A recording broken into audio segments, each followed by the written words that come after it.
မဲ့ဘုံနမ်းမှာခန္ဓာရှုမဝရောင်စင်လင်းပြရှင်သန်အေးမြထာဝရကပါ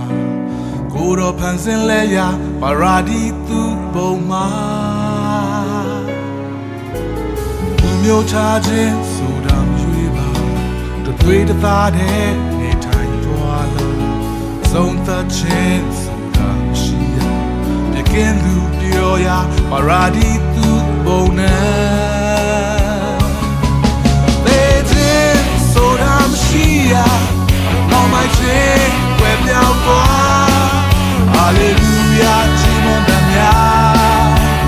ဆုံးမဲ့တော်စေတာကဲတဲ့ရှင်မျက်နှာတော်အား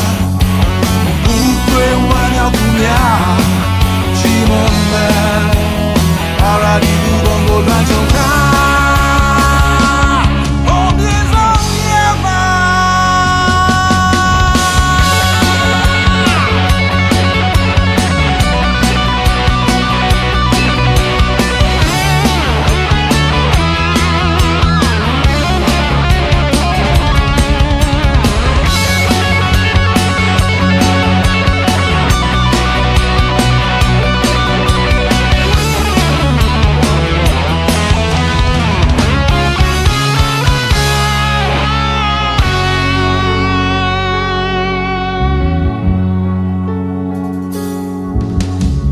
ဝဲခြင်းမဲ့ဘုံနမ်းမှာ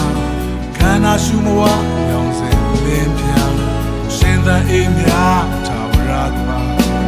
ကိုယ်တော်ဖန်ဆင်းလဲရပါရာဒီသူဘုံမှာဒုက္ခဆင်းရဲဆိုတာမရှိပါ